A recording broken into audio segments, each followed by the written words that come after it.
ส้มที่เคารพมือนี้ทีมข่าวโทรภาพนครหลวงจันทร์จะพานำผู้ชมมารับชมภาพบรรยากาศในการจุดบั้งไฟดอกและก็การแสดงบินโดรนที่ได้แปดตัวอักษรและก็รูปภาพต่างๆแบบยิ่งใหญ่เพื่อเป็นการเฉลิมฉลองวันชาติที่2ธันวาซึ่งมาปีนี้ก็บรรจบครบรอบเป็นเวลา50 ปีกันแล้วที่ได้แสดงให้เห็นถึงการพัฒนาและความทันสมัยของประเทศชาติของพวกเขา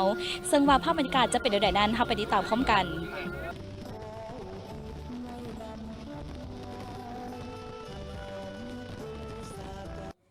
การจุดดอกไม้ไฟและแสดงบินโดรนที่มีความยิ่งใหญ่อลังการในวันที่2ธันวาคม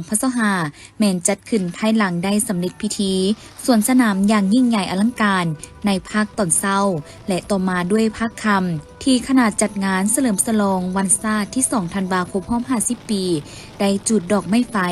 และแสดงบินโดรนโดยได้มีพ่อแม่ประชาชนชาวลาวเดินทางมารับชมเต็มสนามหลวงและเขตอ้อมหอบรวมไปถึงประชาชนในทั่วประเทศที่เฝ้าติดตามรับชมผ่านการถ่ายทอดสดอย่างเป็นขบวนฟดฟื้นโดยการเฉลิมฉลองในค่ำคืนวันที่2ธันวาแม่นเริ่มต้นด้วยการจุดดอกไม้ไฟเป็นเวลา15 นาทีที่มีหลากหลายสีสันสวยงามอลังการและทันสมัยจากห้อยจุดที่วางตำแหน่งการจุดในเดินสนามหลวงและต่อมาแม่นได้บินโดรนแสดงรูปแบบต่างๆโดยประกอบมีเป็นตัวหนังสือสัญลักษณ์ของประเทศซึ่งการบินโดรนแม่นเริ่มต้นมาด้วยการแปะรูปสัญลักษณ์เครื่องหมายชาติต่อด้วยรูปธงชาติลาวและมีคำขวัญน้ำใจวันชาติที่2ธันวามั่นยืนรูปธงพรรคประชาชนปฏิวัติลาวพร้อมด้วยอักษรพรรคประชาชนปฏิวัติลาวมั่นยืนรูปภาพประธานไก่สอนภูมิหารผู้นำที่แสนเคารพรักของปวงชนลาวทั้งชาติรูปธงชาติทุงผักตัวอักษร50 ปีพร้อมด้วยดอกจำปาเบ่งบานนอกนี้ยังมีรูปพระธาตุหลวงปูชนียสถานมิ่งขวัญสาวลาวรูปประตูไซอนุสรณ์สถานที่แสดงถึงไซสนารูปสร้าง2 ตัวที่พวมอย่างเทิงท้องฟ้าซึ่งเป็นสัญลักษณ์ของประเทศลาวแบบรูปภาพ 3D และปิดท้ายด้วยรูปธงชาติลาวตัวเลข50 ปีตัวอักษรสมเสยน้ำใจวันชาติที่2ธันวามันยืนและหลังจากบินโดรนแสดงสำเร็จก็จุดดอกไม้ไฟปิดท้ายอีกบาทหนึ่งเพื่อเฉลิมฉลองพร้อมกันอย่างยิ่งใหญ่ทั่วประเทศแสดงให้เห็นถึงการพัฒนาความเจริญรุ่งเรืองของประเทศลาวตลอดระยะ50 ปีที่พรรคประชาชนปฏิวัติลาวนำพา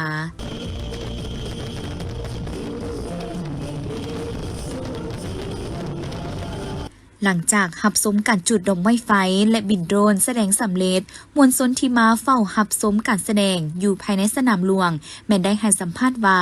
รู้สึกดีใจและภาคภูมิใจที่สุดที่ครั้งหนึ่งได้เดินทางมาสัมผัสกับบรรยากาศการเฉลิมฉลองอย่างยิ่งใหญ่และบ่เคยเห็นอยู่ไสมาก่อน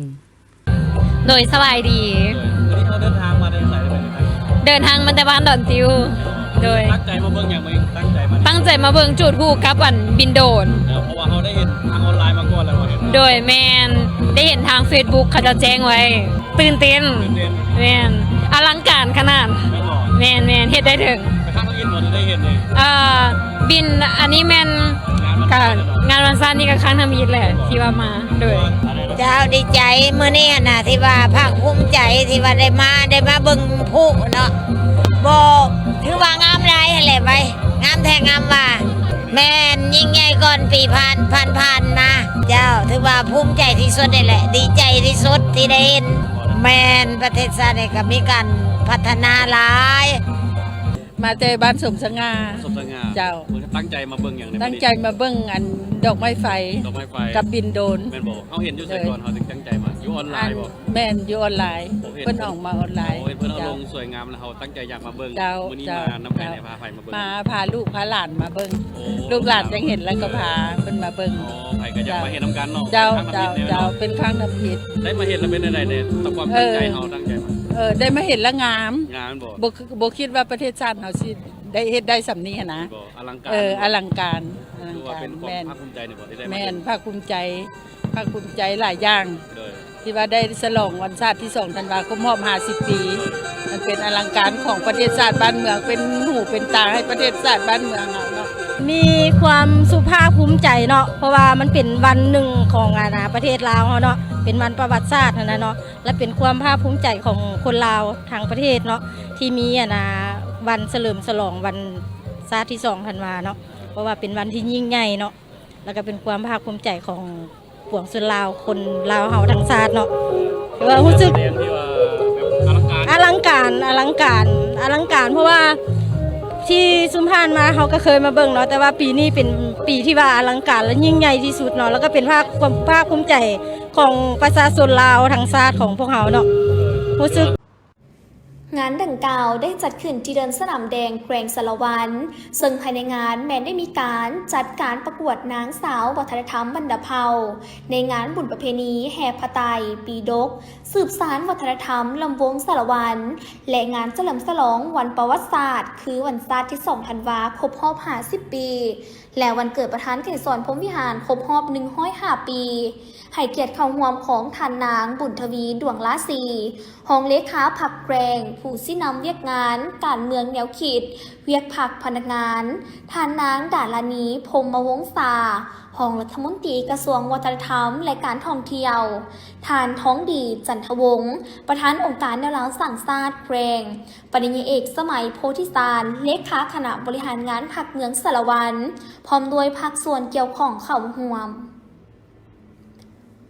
ในพิธีท่านนางสุนไทยไสยแสงหัวหน้าแผนกวัฒนธรรมและการท่องเที่ยวแกรงได้กล่าวเปิดงานและให้ฮู้ถึงจุดประสงค์ของการจัดงานในครั้งนี้แม้นเพื่อเป็นการต้อนรับ2วันประวัติศาสตร์เป็นวันศาสตร์ที่2ธันวาครบรอบ50 ปีวันเกิดประธานเขตสอนพรหมวิหารครบรอบ105 ปีเคียงคู่กับการส่งเสริมวัฒนธรรมที่เป็นมรดกของชาติและของท้องถิ่นที่เป็นวัตถุและนามธรรมทั้งเป็นการจัดตั้งพันขยายแนวทางนโยบายของภาคแผนพัฒนาเศรษฐกิจสังคมของภาครัฐเพื่อเป็นการส่งเสริมผู้ที่มีพรสวรรค์พรแสวงความสามารถของสาวหนุ่มเยาวชนคนหยกใหม่ใส่ใจวัฒนธรรมการจัดงานในครั้งนี้แม้มีหลายกิจกรรมเป็นต้นมีการประกวดนางสาววัฒนธรรมบรรดาเผ่าประกวดบทฟ้อนมีงานราตรีสโมสรหารายได้ของผู้ประกอบการสัมปทานโดยวงดนตรีเทพพรไซที่มาจากแขวงสาวัณเขตประกวดนักร้องเสียงดีหมอลำเสียงมวลนอกนั้นก็ยังมีการประกวดหุ่นแต้มและกับกรเกี่ยวกับ2วันประวัติศาสตร์อีกด้วยสำหรับการประกวดนางสาววัฒนธรรมบรรดาเผ่าในค่ำคืนวันที่26 พฤศจิกายนมีผู้เข้าประกวดทั้งหมดสาวน้องนางสาวที่มาจากบรรดาเมืองและภาคส่วนภายในแกรงซึ่งสุดอภรณ์เพศที่ใส่เข้าประกวดแมนสุดเผ่าต่างๆที่นอนใน10ชนเผ่าของแกรงสารวันเช่นสุดเผ่าตะโอยสุดเผ่ากระตางสุดเผ่าปะโกะสุดล้าวลุมสุดเผ่าผู้ไทยและอื่นๆผ่านการประกวดผู้ที่ได้รับชนะเลิศอันดับที่1ประจำปี2025แมนนางสาววลัยลักษณ์อินทศิษย์โดยแมนบริษัทอินทศิษย์ส่งเข้าประกวดมาในสุดชนเผ่าตะโอยได้รับมงกุฎและเงินรางวัล10 ล้านกีบห้องอันดับ1แมนนางสาวทิพกรบุพภาธามาในสุดเผ่าตะโอยโดยแมนโรงเรียนมส.สารวันส่งเข้าประกวดได้รับเงิน5 ล้านกีบและห้องอันดับที่2แมนนางสาวพุทธสอนพิมพ์นนท์บริษัทลาวโทรคมแขวงสารวันส่งเข้าประกวดมาในสุดเผ่ากระต่างได้รับรางวัลเงิน3 ล้านกีบให้เกียรติมอบมงกุฎและสายสะพายให้แก่นางสาวที่ได้ชนะเลิศโดยแมนทานนางบุญทวีดวงล้าสีและบรรณาธิการการน้ำแกรงการน้ำเมืองสารวันมอบตามลำดับในวันที่29วันที่30 พฤศจิกายน2025นี้ฐานอาจสะพังทองศรีพัดดอนเจ้าของนามขลมวิจันทร์พร้อมโดยคณะได้เดินทางไปร่วมพิธีเปิดเทศกาลผ้าไหมนานาชาติประเพณีผูกเสี่ยวและงานกาชาดแขวงขอนแก่นประจำปี2025อยู่ที่เวทีกลางต่อหน้าห้องว่าการปกครองแขวงขอนแก่นราชอาณาจักรไทยโดยมีท่านขจรเกียรติรักพาณิชมานีเจ้าแขวงขอนแก่นมีบรรดากงสุลประจำแขวงขอนแก่นพร้อมโดยภาคส่วนที่เกี่ยวข้องและนักท่องเที่ยวเข้าร่วมงานเทศกาลผ้าไหมนานาชาติในปีนี้แม้จัดขึ้นเป็นครั้งที่46จุดประสงค์เพื่อสืบสานประเพณีและวัฒนธรรมของแขวงขอนแก่นทำเป็นการสร้างรายรับให้แก่กลุ่มผู้ผลิตผ้าไหมผู้ประกอบการและประชาชนชาวแขวงขอนแก่นซึ่งงานในครั้งนี้เน้นใส่การแสดงเอกลักษณ์ ของผ้าไหมมัดหมี่แขวงขอนแก่นอันเป็นความภาคภูมิใจของเมืองหัตถกรรมโลกแห่งผ้ามัดหมี่ที่ถ่ายทอดผ่านทางประวัติศาสตร์วิถีชีวิตวัฒนธรรมอีสานรวมทั้งอาหารศิลปะพื้นเมืองและภูมิปัญญาท้องถิ่นโดยประสานแนวคิดสมาร์ทซิตี้เมืองอัศริยะเพื่อแสดงให้เห็นท่าแหงของแขวงขอนแก่นในยุคใหม่ที่สามารถรักษาวัฒนธรรมของตนควบคู่กับการขับเคลื่อนเศรษฐกิจสร้างสรรค์ไปสู่เวทีโลกยกระดับผ้าไหมไทยให้เป็นสินค้าระดับพรีเมียมรองรับตลาดทางภายในและต่างประเทศนอกจากนี้ยังแนใส่รักษาฮิตประเพณีและวัฒนธรรมอีสานควบคู่กับการกระตุ้นเศรษฐกิจการท่องเที่ยวและสนับสนุนผู้ประกอบการภายในโดยเฉพาะกลุ่มผ้าไหมและผลิตภัณฑ์โอท็อปให้สามารถขยายตลาดสร้างรายรับและเพิ่มโอกาสทางด้านเศรษฐกิจนอกจากนี้ภายในงานยังมีโซนวัฒนธรรมและพิธีผูกเสี่ยวมีโซนโอท็อปสร้างคุณค่าสีสันแห่งภูมิปัญญาไทยการแสดงจากหมอลำคณะดังรวมทั้งแฟชั่นโซผ้าใหม่ขอนแก่นเมืองใหม่ผ้าไทยใส่ให้มวลตื่มอีกในโอกาสนี้ท่านเจ้าของนครหลวงจันทร์ได้เยี่ยมชมห้านวางแสดงผ้าใหม่ซึ่งมีทั้งลาวไทยเวียดนามจีนและประเทศเมียนมาได้นำเอาสินค้าเข้าร่วมวางแสดงและจำหน่ายภายในงานตื่มอีกงานดังกล่าวได้จัดขึ้นในวันที่2 ธันวาคม 2025ที่เดินสาธารณะหอหลักเมือง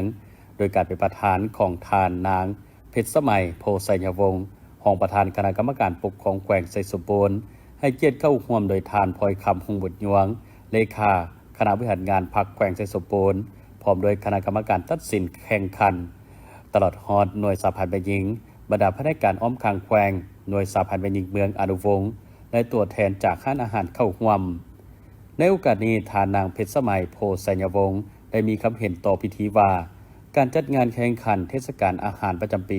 2025 นี้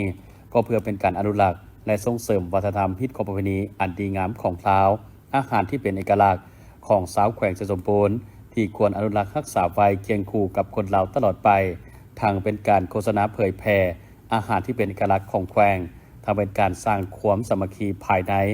น้องแม่หญิงให้แน่นแฟ้นยิ่งขึ้นนอกจากนี้ท่านยังได้เรียกร้องมายังผู้เข้าร่วมแข่งขันและบรรดาอนุกรรมการตัดสินจงเชิดชูความรับผิดชอบในการแสดงฝีมือการปรุงแต่งอาหารของตนและการตัดสินคะแนนให้ปฏิบัติตามมาตรฐานเงื่อนไขที่กำหนดไว้ซึ่งการแข่งขันปรุงแต่งอาหารในครั้งนี้มีตัวแทนเข้าร่วมแข่งขัน18ภาคส่วนซึ่งทั้ง18ภาคส่วนจะได้ปรุงแต่งอาหารให้แก่คณะกรรมการชิมพร้อมทั้งตัดสินจากความแซ่บความสะอาดที่ถึกหลักอนามัยและความสวยงามในการตกแต่งพร้อมกันนี้คณะกรรมการได้รับชิมอาหารและลงคะแนนให้แต่ละภาคส่วนเพื่อคัดเลือกเอาผู้ที่ชนะเลิศผ่านการแข่งขันรางวัลที่1ได้แก่ห้านอาหารนางคำเมนูอาหาร1ไก่ลาดสมุนไพรซึ่งให้เกียรติมอบรางวัลโดยทานนางเพชรสมัยโพไสยวงศ์จำนวน5 ล้านกีบรางวัลที่2ได้แก่หารขายของกินสุกนางใสออกกระปูนาให้เกียรติมอบโดยทานนางสาครหุงบุตรยวงครอบครัวการน้ำแควงจำนวน4 ล้านกีบรางวัลที่3ได้แก่ห้านอาหารนางคำพา1ป่าสมุนไพรให้เกียรติมอบโดยทานนางคำสีสิทธิวรดาจำนวน3 ล้านกีบและอีก15ภาคส่วนแม้ได้รับรางวัลสมเสยภาคส่วนละ500,000 กีบให้เกียรติมอบโดยทานนางบุญทวีสิ่งวิไลพร้อมโดยงานวางแสดงสินค้าตลาดนัดได้มีหลากหลายภาคส่วนนำเอาสินค้าเป็นท่าแหงของตนผลิตได้มาวางแสดงและจำหน่ายให้แก่ผู้ที่มาเที่ยวชมซื้อขายตลอดฮอดประชาชนบรรดาเผ่าภายในแขวงอีกด้วยงานดังกล่าวแมนจะได้จัดขึ้นที่นาคาโมภาคซันนครหลวงจันทร์เพื่อสิงขันเจ้าของนครหลวงจันทร์พร้อมกับสิ่งเงินรางวัลสูงถึง50 ล้านกีบซึ่งปัจจุบันได้เปิดรับสมัครแล้วนับแต่มื้อนี้จนไปถึงวันที่13 ธันวาคมนี้มีทั้งหมด6รุ่นคือ U17 ปีทีมซ้ายเกิดบ่เกินปี 2008 U19 ปีทีมซ้ายเกิดบ่เกินปี 2006 U21 ปีทีมซ้าย เกิดบ่เกินปี 2004 รุ่นมือสมัครลิ่นทีมซ้ายจำกัดบ่ให้มีนักกีฬาที่ผ่านกีฬาแห่งชาติปี 2022 เสียงขวางเกมและกีฬาแห่งชาติปี 2025 นครหลวงจันทน์เกมรุ่นทั่วไปทีมซ้ายและรุ่นทั่วไปทีมหญิงสำหรับค่าสมัคร U17 ปีทีมซ้าย U19 ปีทีมซ้ายและ U21 ปีทีมซ้ายทีมละ 350,000 กีบได้สุดแข่งขันทีมละ 4 สุดและค่าสมัครรุ่นมือสมัครลิ่นทีมซ้ายรุ่นทั่วไปทีมซ้ายและรุ่นทั่วไปทีมหญิงแม่นทีมละ 500,000 กีบได้สุดแข่งขันทีมละ 4 สุดซึ่งสามารถแคปหน้าใบสมัครและส่งเป็นไฟล์รูปได้เลยเอกสารกวดก่อนลงแข่งขันแม่นประกอบมีพาสปอร์ตบัตรประจำตัวสมโนครัวอย่างใดอย่างหนึ่งฉบับแท้และกฎระเบียบการแข่งขันจะนำใส่กฎ 3x3 ของสหพันธ์กีฬาบั่นบ่วงสากลเท่านั้นนอกนั้นภายในงานครั้งนี้นอกจากจะได้ชมการแข่งขันบั่นบ่วงแล้วยังได้รับชมการเต้นโซเชียร์ลีดเดอร์ที่จะมาร่วมสร้างสีสันบรรยากาศให้ฟุดฟื้นม่วนซื่นและมีบูธอาหารที่หลากหลายไว้คอยบริการในตลอดระยะของการแข่งขันก็คือวันที่ 17-21 ธันวาคมที่จะมาถึงนี้พิธีโฮมซุมนุมใหญ่และเดินสวนสนามเพื่อเฉลิมฉลองวันสถาปนาสาธารณรัฐประชาธิปไตยประชาชนลาวครบรอบ50 ปีวันที่ 2 ธันวาคม 1975 หาวันที่ 2 ธันวาคม 2025 ได้จัดขึ้นอย่างยิ่งใหญ่ในตอนเช้าของวันที่ 2 ธันวาคม 2025 ที่สนามหลวงโดยการเข้าร่วมของสหายทองลุ้นศรีสุฤทธิ์เลขาธิการใหญ่คณะบริหารงานศูนย์กลางพรรคประชาชนปฏิวัติลาวประธานประเทศแห่งสาธารณรัฐประชาธิปไตยประชาชนลาวมีบรรดาการนำพรรครัฐทุกคันและมวลชนชาวนครหลวงเข้าร่วมอย่างหลวงหลายในพิธีได้รับชมการแสดงศิลปวรรณคดี3รายการคือการร้องเพลงเวียงจันทน์หมากหัวใจรับฟังการร้องเพลงตำรวจลาวก้าวเดินและเพลงนักรบลาวก้าวเดินจากนั้นพิธีทั้งการก็ได้เริ่มขึ้นโดยได้มีการเชิญถุงซาดถุงผักเคลื่อนเข้าสู่พิธีสหายกี่แก้วไข่คำพิทูลกรรมการกรมการเมืองศูนย์กลางภาครองนายกรัฐมนตรีได้เหียนเชิญบรรดาผู้เข้าร่วมทั้งหมดลุกขึ้นยืนโกงเคารพธงชาติซึ่งแสดงให้เห็นถึงความภาคภูมิใจและเอกอ้างทะนงใจในความเป็นชาติลาววีรชนการเดินสวนสนามประกอบมีขบวนรถพนักงานปฏิวัติอาวุโสสหพันธ์นักรบเก่าแห่งชาติลาวขบวนที่2ก้อนสวนสนามของกำลังป้องกันชาติป้องกันความสงบซึ่งประกอบมี23ก้อนกำลังคือก้อนทุงไซกองทัพประชาชนลาวก้อนนายทหารบกก้อนนายทหารอากาศก้อนกำลังไฟเพศหญิง369ก้อนทหารหาบก้อนทหารตีพิเศษก้อนเหลาหบสืบข่าวก้อนกำลังทหารชายแดนก้อนทหารอากาศหญิงก้อนเหลาหบรถตังยานเกาะก้อนเหลาหบปืนใหญ่หน้าดินก้อนเหลาหบป้องกันอากาศก้อนเหลาหบสร้างแสงก้อนเหลาหบสื่อสารก้อนเหลาหบเสนาหักก้อนกำลังกองลอนก้อนกำลังป้องกันตัวก้อนน้องน้อยโรงเรียนวัฒนธรรมชนเผ่ากองทัพก้อนทุงไซป้องกันความสงบก้อนกำลังป้องกันความสงบประชาชนก้อนกำลังป้องกันศูนย์กลางก้อนกำลังป้องกันเคลื่อนที่ขบวนที่3ก้อนมหาชนพลเรือนซึ่งประกอบมี20ก้อนกำลังคือ 1. ก้อนเยาวชน2 ธันวาก้อนสาวหนุ่มประชาชนปฏิวัติลาวก้อนสาพันธ์แม่หญิงลาวก้อนสาพันธ์กรรมบาลลาวก้อนกำลังศูนย์กลางแนวลาวสร้างชาติก้อนแขนงการกวดกากวดสอบก้อนกำลังแขนงการตุลาการในนี้มีศาลประชาชนสูงสุดองค์การอัยการประชาชนสูงสุดก้อนแขนงยุติธรรมก้อนกำลังแขนงการต่างประเทศก้อนแขนงศึกษาวิทยาศาสตร์และกีฬากระทรวงศึกษาธิการและกีฬากระทรวงการเงินและธนาคารกระทรวงโยธาธิการและขนส่งกระทรวงเทคโนโลยีและการสื่อสารกระทรวงเกษตรกรรมและสิ่งแวดล้อมก้อนแขนงอุตสาหกรรมและการค้ากระทรวงสาธารณสุขกระทรวงแรงงานและสวัสดิการสังคมก้อนกำลังนครหลวงจันทร์กองแก่วงกองทัพประชาชนลาวกระทรวงวัฒนธรรมและการท่องเที่ยวในระหว่างการสวนสนามของขบวนที่2ก็ยังได้มีการแสดงของฝูงบิน4ลำประกอบทุงชาติทุงผักทุง50 ปี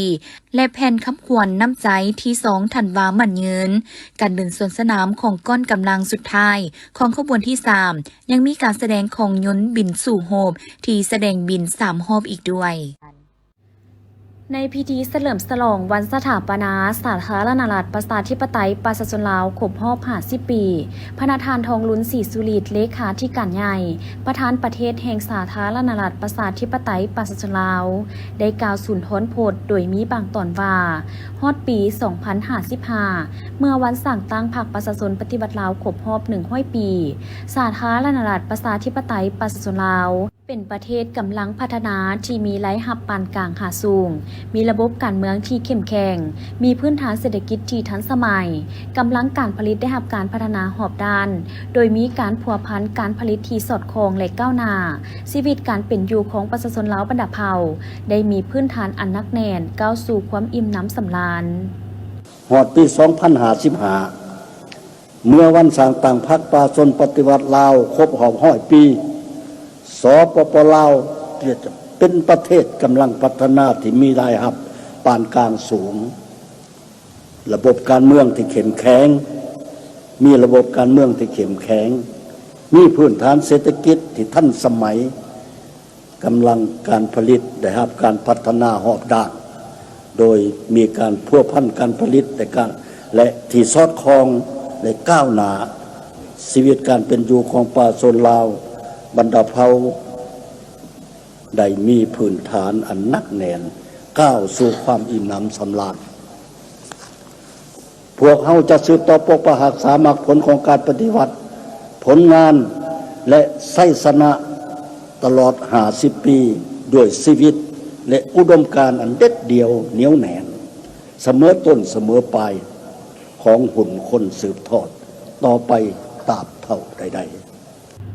ประธานประเทศได้กล่าวอีกว่าเมื่อหวนคืนวันแห่งชัยชนะอันยิ่งใหญ่แห่งการสร้างตั้งระบบใหม่ที่ดังก้องกังวานไปทั่วทุกหนทุกแห่งในทั่วประเทศและทั่วโลกนั้นพวกเขามีความอาลัยอาวรณ์และฮู้บุญคุณอันใหญ่หลวงต่อวีรกรรมอันล้ำเลิศและนึกถึงผลงานและการเสียสละอันยิ่งใหญ่ของประธานไก่สอนพรหมวิหารประธานสุภานุวงศ์และบรรดาผู้นำนักรบปฏิวัติวีรชนสมาชิกพรรคพนักงานตลอดฮอดประชาชนลาวบรรดาเผ่าที่ได้อุทิศให้แก่ภารกิจต่อสู้กู้ชาติอย่างพิละอาถรรพ์บ่ย่านกลัวต่อความยุ่งยากลำบากใดๆจนสามารถยัดได้เอกราชแห่งชาติและปลดปล่อยประเทศชาติได้อย่างสมบูรณ์ด้วย3 บาทข้อนยุทธศาสตร์แบบบัวบ่ซ้ำน้ำบ่คุณแต่สามารถจับป่าได้ตลอดงานทาง50 ปีแห่งภารกิจปกปักรักษา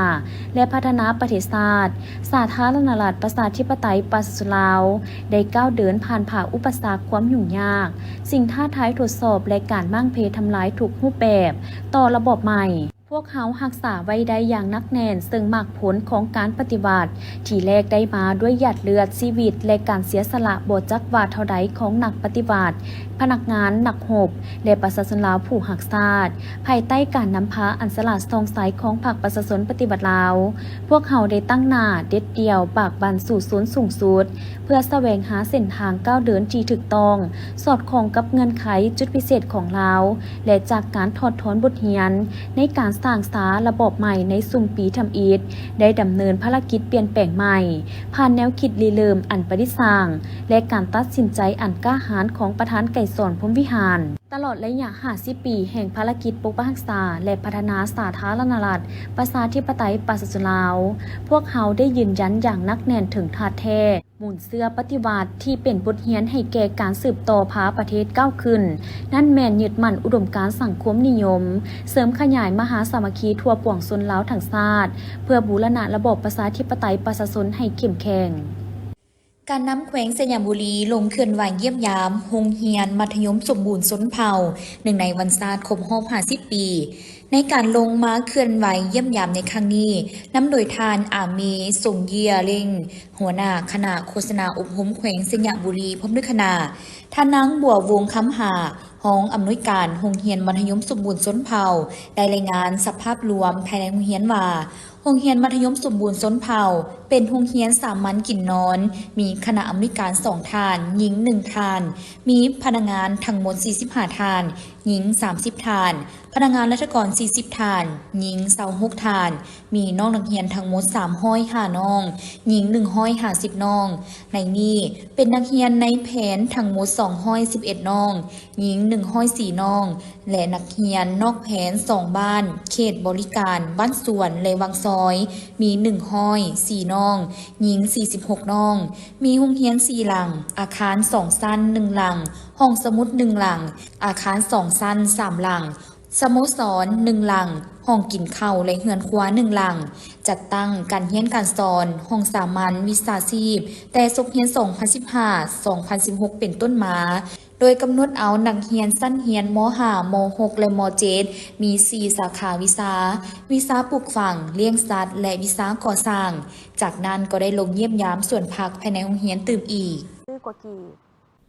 คณะผู้แทนแขวงพงสาลีนำโดยทานพลตรีสมพรมิตรพรเลขาพรรคแขวงพงสาลีได้ลงเยี่ยมยามการพัฒนาเขตเศรษฐกิจพิเศษกวมรวมไซเศรษฐานนครเมืองจันทร์ในวันที่ 8 พฤศจิกายน 2025 โดยการหับตอนของทานธนงไซขุดไพฑูรย์กรรมการประจำพรรคนครเมืองจันทร์หัวหน้าห้องการคณะกรรมการส่งเสริมและคุ้มครองการลงทุนนครเมืองจันทร์พร้อมด้วยคณะมีทานศาสตราจารย์อดพงสวรรค์ห้องประธานศูนย์กลางแนวราวสั่งซาดพร้อมด้วยคณะเข้าร่วมในโอกาสดังกล่าวท่านธนงไซขุดไพฑูรย์ได้กล่าวรายงานว่า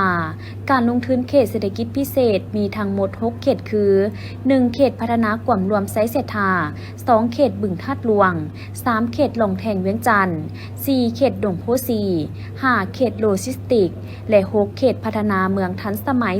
450 ปีมีเนื้อที่ทั้งหมดตามสัญญาสัมปทาน 5,092 เฮกตาร์ซึ่งนับตั้งแต่สร้างตั้งจนถึงปัจจุบันสามารถดึงดูดการลงทุนจากภายในและต่างประเทศได้ทั้งหมด343บริษัทในนี้ต่างประเทศ265บริษัทภายใน52บริษัทและภายในร่วมกับต่างประเทศ26บริษัทโดยเข้ามาลงทุนในแขนงอุตสาหกรรม85บริษัทการค้า105บริษัทและบริการ153บริษัทมีทุนทั้งหมด 88.7 ตื้อกว่าดอลลาร์สหรัฐมีทุนจดทะเบียน 1.3 ตื้อกว่าดอลลาร์สหรัฐสามารถปฏิบัติพันธะเข้างบประมาณของรัฐได้522ตื้อกว่ากีบในนั้นมีค่าสัมปทานที่ดิน25ตื้อกว่ากีบอากรเงินเดือน99ตื้อกว่ากีบอากรกำไร49ตื้อกว่ากีบอากรมูลค่าเพิ่ม152ตื้อกว่ากีบอากรรายได้66ตื้อกว่ากีบอากรสมไส้106ตื้อกว่ากีบค่าธรรมเนียมและค่าบริการ 3.7 ตื้อกว่ากีบมีแรงงานทั้งหมด 11,232 คน ในนั้นแรงงานลาว 7,953 คนแรงงานต่างประเทศ 3,279 คนและส่งออกสินค้ามีมูลค่า 1.7 ตื้อกว่าดอลลาร์สหรัฐผลิตภัณฑ์สินค้าที่บรรดาโรงงานภายในเขตผลิตประกอบมีเครื่องอิเล็กทรอนิกส์เครื่องนุ่งห่มอุปกรณ์การแพทย์ผลิตภัณฑ์ยาผลิตภัณฑ์เครื่องใช้ไฟฟ้าหัวอาหารสัตว์น้ำมันเสื้อไฟผลิตภัณฑ์อาหารสำเร็จรูปเครื่องดื่มและอื่นๆว้าวเฉพาะเขตพัฒนากวมรวมไซเศรษฐามีจุดประสงค์เพื่อพัฒนาแบบกวมรวมครบวงจรที่ประกอบด้วยเขตอุตสาหกรรมทันสมัยเขตการค้าการบริการและการขนส่งโลจิสติกเขตดังกล่าวสร้างขึ้นในปี 2010 บนพื้นฐานของการปฏิบัติตามขอบสัญญาว่าด้วยการร่วมมือทุนระหว่างรัฐบาลลาวกับจีนพร้อมกันนี้ก็ได้กำหนดเอาเขตพัฒนากวมรวมไซเศรษฐาเป็นเขตร่วมมือระหว่าง2รัฐบาลลาวจีนโดยมอบให้อำนาจการปกครองนครเมืองจันทร์เป็นตัวแทนรัฐบาลลาวถือหุ้นเสาหาส่วนห้อยและบริษัทลงทุนต่างประเทศแขวงยูนนานสาธารณรัฐประชาชนจีนถือหุ้น75ส่วนห้อยร่วมกันพัฒนานับแต่สร้างตั้งจนถึงปัจจุบันสามารถดึงดูดการลงทุนจากภายในและต่างประเทศได้ทั้งหมด185บริษัทต่างประเทศ154บริษัทภายใน23บริษัทและภายในร่วมกับต่างประเทศ8บริษัทมีทุนทั้งหมด 2.8 ตื้อกว่าดอลลาร์สหรัฐมีทุนจดทะเบียน679ล้านกว่าดอลลาร์สหรัฐสามารถปฏิบัติพันธะเข้างบประมาณของรัฐได้369ตื้อกว่ากีบการนำเข้าสินค้ามีมูลค่า 5.1 ตื้อกว่าดอลลาร์สหรัฐและส่งออกสินค้ามีมูลค่า 1.7 ตื้อกว่าดอลลาร์สหรัฐ ฉพาะปี 2025 มีบริษัทเข้ามาลงทุนใหม่ 30 บริษัท ในนี้มีบริษัทจากต่างประเทศ 26 บริษัท และภายใน 4 บริษัทที่ได้เข้ามาลงทุนในแขนงอุตสาหกรรม 12 บริษัท การค้า 10 บริษัท และบริการ 8 บริษัท มีทุนจดทะเบียน 84 ล้านกว่าดอลลาร์สหรัฐ มีมูลค่าการลงทุนตัวจริง 165 ล้านกว่าดอลลาร์สหรัฐ ปฏิบัติพันธะอากรเข้างบประมาณรัฐได้จำนวน 106 ตื้อกว่ากีบ ส่งออกสินค้ามูลค่า 1.1 ตื้อกว่าดอลลาร์สหรัฐ มีแรงงานทั้งหมด 9,506 คน ในนั้นลาว 6,344 คน และต่างประเทศ 3,162 คน ได้สำเร็จการสั่งตั้งห้องการป้องกันความสงบ เขตพัฒนากวมรวมไซเซธาให้ขึ้นกับกองบัญชาการ ป้องกันความสงบเมืองไซเซธานครหลวงจันทร์สำหรับการพัฒนามี 3 ระยะคือระยะที่ 1 สำเร็จการก่อสร้างโครงหลังพื้นฐานไฟฟ้าน้ำประปา เส้นทางภายในเขตและเทคนิคการสื่อสารสำหรับระยะที่ 2 สุมใส่การพัฒนาการค้าการท่องเที่ยวและเขตตัวเมืองใหม่ในนั้นสำเร็จเวียกงานวิศวกรรมที่พักอาศัยการปล่อยไอกักบอนต่ำระยะที่ 1 แม่นสำเร็จแล้วสำหรับระยะที่ 2 แม่นสำเร็จและโครงการสวนสาธารณะหนองน้ำใต้สำเร็จแล้วห้อยส่วนห้อยในการลงเยี่ยมยามครั้งนี้ทั้งคณะยังได้หับชมวิดีโอโฆษณาเขตหับฟังการอธิบายโมเดลจำลองของเขตอีกด้วยบริษัทผู้หับเมาโครงการทางด่วนเวียงจันทน์หาหาโนยในส่วนที่ 2 ก็คือกลุ่มบริษัทน้ำท้าก่อสร้างขวทางจำกัดบริษัท 4K การค้าขาเข้าขาออกจำกัดและบริษัท 3S พัฒนาจำกัดได้รายงานความคืบหน้าของโครงการก่อสร้างทางด่วนเวียงจันทน์หาหาโนยช่วงที่ 2แต่เมืองปักสันหาไซแดนลาวเวียดนามเมืองไซจำพรแขวงบริคำไซมีความยาว 203.8 กิโลเมตรต่อทานนายกรัฐมนตรี2 ประเทศลาวและเวียดนามในกล่องประชุมส่งเสริมการลงทุนลาวเวียดนามภายใต้หัวข้อการร่วมมือยุทธศาสตร์สร้างการพัฒนาที่เจริญหุ่งเฮืองซึ่งกล่องประชุมได้รับเกียรติเป็นประธานร่วมโดยท่านสอนไซศรีพันดอนนายกรัฐมนตรีแห่งสาธารณรัฐประชาธิปไตยประชาชนลาวและท่านฝ่ามหมิงจิงนายกรัฐมนตรีแห่งสาธารณรัฐสังคมนิยมเวียดนามมีบรรดาภาครัฐและภาคธุรกิจเข้าร่วมว่านับตั้งแต่มือที่กลุ่มบริษัทพวกเขาได้รับอนุมัติเซ็นบทบันทึกความเข้าใจหรือ MOU เพื่อศึกษาความเป็นไปได้ในการพัฒนาโครงการทางด่วนเวียงจันทน์หาหาโนยในส่วนที่ 2 ในค่ำวันที่ 15 พฤศจิกายน 2021 เป็นต้นมาทางกลุ่มบริษัทพวกเขาก็ได้เอาใจใส่ทุ่มเทเหือแหงจิตใจและทุนฮอนในการศึกษาความเป็นไปได้เซ็นได้สำรวจแนวทางหลายทางเลือกพร้อมเอากลจักเหตุการณ์ทะลุแนวทางเริ่มแต่ต้นทางจนฮอดปลายทางเพื่อนำเครื่องจักรเข้าไปเหตุการณ์สำรวจและเก็บกำข้อมูลเพื่อมาออกแบบก่อสร้างได้สำเร็จได้เก็บกำข้อมูลผลกระทบทางสิ่งแวดล้อมป่าไม้และผลกระทบของประชาชนเพื่อมาเฮ็ดเอกสารสิ่งแวดล้อมได้สำเร็จมาในวันที่ 15 ตุลาคม 2025 กลุ่มบริษัทพวกเขาได้รับอนุมัติจากรัฐบาลเซ็นสัญญาสัมปทานโครงการ 4A กับรัฐบาลในการลงมือก่อสร้างปัจจุบันกลุ่มบริษัทของพวกเขาได้เอากลจักรเข้าประจำการก่อสร้างเริ่มแต่ต้นทางกิโลเมตร 00 หากิโลเมตร 160 แล้วยังแต่เขตปลายทางซ้ายแดนลาวเวียดนามแม่นยังล้อท่าฝนเซาก็จะได้เอากลจักรเข้าพอปัจจุบันเขตซ้ายแดนเมืองไซจำพรยังเป็นฤดูฝนอยู่เจ้าสวัสดีตอนเที่ยงเนาะข้าพเจ้าปอผู้ว่าเสืออินทร์สอนตั้งนาให้บริษัท3บริษัทที่ได้พัฒนาโครงการทางด่วนเวียงจันทน์หาโนยช่วงที่2เนาะก็มื้อนี้เป็นมื้อที่ดีที่สุดเนาะที่ว่าทางอุตสาหกรรมสภาการค้าแห่งชาติลาวเนาะได้จัดการประชุมครั้งที่48เพื่อดึงดูดการค้าการลงทุนระหว่างลาวเวียดนามเนาะส่วนโครงการของข้าพเจ้าก็เป็น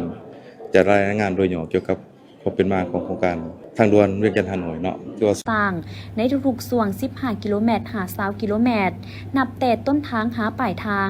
เพราะผ่านมาทางกลุ่มบริษัทพวกเขา ได้เหตุการณ์ทะลุและสามารถเอากลจักรเข้าถึงทุกๆจุดแล้วเวียกขัวแม่นพวกเขาจะได้ลงมือก่อสร้างในทุกๆขัวไปพร้อมๆกันเวียกปูเบตงหน้าทางแม่นพวกเขาจะปูเริ่มแต่เขตทงเพียงบอนที่มีบริมาตรเวียกดินบ่หลายที่สามารถแล้วไว้กว่าเขตภูผาที่มีเวียกดินตัดดินถมลายปัจจุบันทั้งกลุ่มบริษัทพวกเขาก็ได้สั่งซื้อกลจักรขนาดใหญ่จำนวนหลายและขอนำเข้าแรงงานต่างประเทศเป็นต้นแม่นแรงงานจากประเทศเมียนมาเพื่อจะมาเล็งเฮ็ดเวียกทั้งกลางเว้นและกลางคืนแขวงหัวพันจัดพิธีมอบหับและเปิดการนำไส้โครงการก่อสร้างห้องหมอมิตรภาพลาวเวียดนามขึ้นที่ห้องหมอดังกล่าวเป็นเกียรติเข้าร่วมโดยท่านกี่แก้วไข่ค้ำพิทูลรองนายกรัฐมนตรีแห่งสาธารณรัฐประชาธิปไตยปัสลาวท่านเหงียนจียุงรองนายกรัฐมนตรีแห่งสาธารณรัฐสังคมนิยมเวียดนามพร้อมด้วยการนำขั้นศูนย์กลางการนำของสองแขวงหัวพันแถ่งหัวเข้าร่วมโครงการก่อสร้างห้องหมอมิตรภาพลาวเวียดนามเป็นอาคารเก่าสั้นประกอบมี2ห้อยเตียงซึ่งได้เริ่มลงมือจัดตั้งปฏิบัติมาแต่เดือนมิถุนายน 2017 ถึงเดือนตุลาคม 2025 แม่นสำเร็จ1ห้อยส่วนห้อยโดยมีมูลค่าการก่อสร้างทั้งหมดจำนวน518ตือดงเวียดนามในนี้ทุนช่วยเหลือลากของรัฐบาลแห่งสาธารณรัฐสังคมนิยมเวียดนามแม่น514ตือดงเวียดนามและทุนสมทบของรัฐบาลลาว3ตือดงเวียดนามโครงการก่อสร้างห้องหมอมิตรภาพลาวเวียดนามแขวงหัวพันแม่นแนะใส่หับใช้บริการให้คำปรึกษากวดกาปิ่นปัวสุขภาพให้แก่พนักงานประชาชนแขวงหัวพันและคนต่างประเทศที่ดำรงชีวิตเหตุธุรกิจยุคแขวงให้นับมือมีความสะดวกทันสมัยมีคุณภาพกว่าเก่าทั้งเป็นสัญลักษณ์แห่งความสามัคคีมิตรภาพร่วมมือช่วยเหลือซึ่งกันและกันระหว่างหัวพันแถ่งหัวให้ยืนยงคงตัวชั่วกาลนานเป็นมรดกตกทอดทางด้านวัตถุและจิตใจให้แก่คนรุ่นหลังโครงการก่อสร้างห้องหมอแห่งนี้แม่นกิจกรรมหนึ่งที่สะท้อนให้เห็นลักษณะประวัติศาสตร์แห่งการร่วมมือหอบด้านระหว่าง2ประเทศเว้ารวมว่าเฉพาะ2แขวงหัวพันแถ่งหัวในวันที่4ธันวาคม 2025 ที่ผ่านมานี้นำโดยอาจารย์สมพรศรีประเสริฐหัวหน้าแขนงคุ้มครองการเรียนการสอนโรงเรียนทฤษฎีการเมืองการปกครองแขวงอุดมไซพร้อมโดยครูอาจารย์และนักศึกษาเข้าร่วมโดยการต้อนรับของท่านเจมิงผู้ช่วยรองประธานรองผู้อำนวยการบริษัทลาวฟินิกพัฒนากสิกรรมจำกัดพร้อมโดยคณะทุกประสงค์การลงมาทัศนาฟาร์มไก่พันธุ์ไข่ทันสมัยเพื่อเก็บกำข้อมูลเขียนเป็นบทจบคันของนักศึกษาและภาพรวมที่ตั้งการบริหารอื่นๆซึ่งทางบริษัทฟินิกพัฒนากสิกรรมจำกัดได้รายการว่าโครงการฟาร์มไก่ทันสมัยได้เริ่มก่อตั้งตั้งแต่วันที่20ธันวาคม 2024ในเนื้อที่ประมาณ8 กว่าเฮกตาร์ตั้งอยู่บ้านกัดเมืองไซแขวงอุดมไซมูลค่าการลงทุนทั้งหมด20 ล้านดอลลาร์โดยแม่นทุนของบริษัทห้อยสุดห้อยโครงการประกอบมีโรงเลี้ยงไก่12หลังในนั้น1หลังสามารถบรรจุไก่แม่พันธุ์ไข่ได้ 50,000 โตในนั้นยังมีโรงจักรเก็บไข่แบบทันสมัยสั่งเก็บไข่โรงผลิตแตะไข่โรงงานผลิตปุ๋ยชีวภาพห้องการและโรงงานผลิตหัวอาหารเพื่อสนองให้ไก่ในฟาร์มได้โดยใช้ระบบที่ทันสมัยส่วนวัตถุดิบแม่นเก็บซื้อภายในส่วนวัตถุดิบที่บ่สามารถสนองได้แม่นนำเข้าตามแผนการพัฒนาของโครงการเลี้ยงไก่ไข่ประมาณ 600,000 โตซึ่งปัจจุบันทางฟาร์มได้มีการทดลองบรรจุไก่เข้าในฟาร์มแล้ว 100,000 โตสามารถผลิตไข่ไก่ได้ 95,000 หน่วยต่อมือเพื่อสนองตลาดอยู่ภายในแขวงถ้าสำเร็จโครงการคาดว่าจะเลี้ยงไก่ได้ 600,000 โตและจะสามารถผลิตไข่ได้ 570,000 หน่วยต่อมือ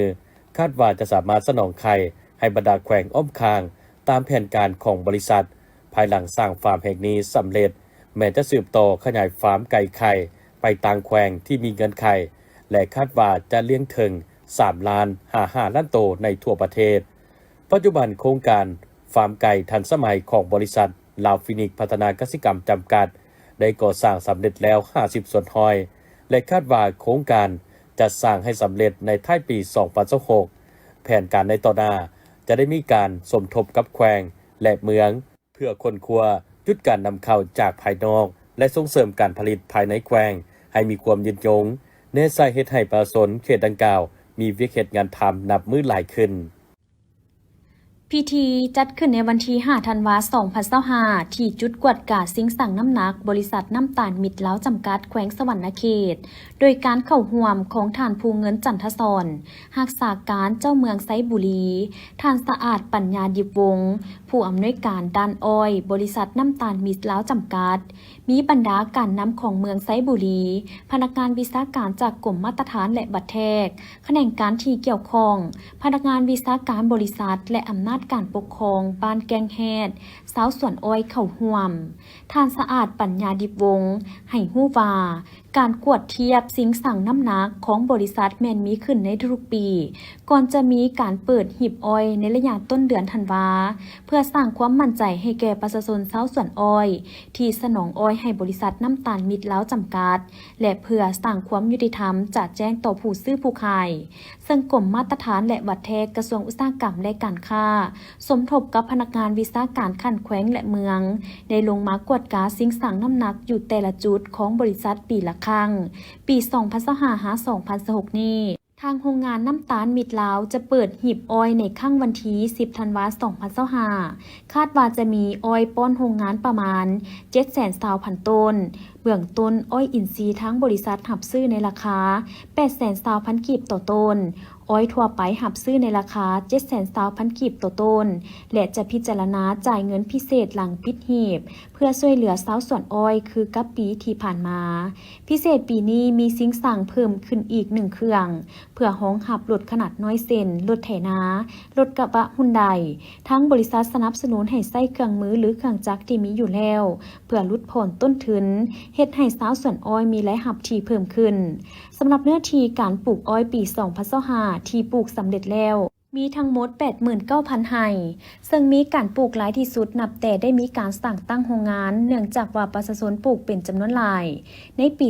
2026 บริษัทก็จะได้มีการขยายกำลังการผลิตเพิ่มขึ้นจากการผลิต 6,000 ต้นต่อวันมาเป็น 8,000 ต้นต่อวันเพื่อรองรับปริมาณน้ำอ้อยที่เพิ่มขึ้นให้สำเร็จก่อนท้ายเดือนเมษายนของแต่ละปีด้านความปลอดภัยปีนี้ก็ได้ปฏิบัติคือกับปีผ่านมารถทุกคันที่จะนำอ้อยส่งเข้าโรงงานความสูงต้องบ่เกิน3 เมตร 80 เซนติเมตรและต้องมีสายหัดโบรุษ3 เซนถ้าบ่ดังนั้นทางโรงงานจะบ่หับแจ้งคิวเพื่อความปลอดภัยของผู้ใช้รถใช้ถนนเพื่อเป็นการปฏิบัติตามการกำหนดหลักการและระเบียบการเกี่ยวกับความถูกต้องทางด้านมาตรฐานและเทคนิคเพื่อความเป็นเอกภาพมีความโปร่งใสและยุติธรรมต่อผู้ซื้อและผู้ขายกรมมาตรฐานและบัตรแทกจึงได้ทำการกวดกาพร้อมทั้งตรวจสอบสิ่งสั่งให้มีความซื่อตรง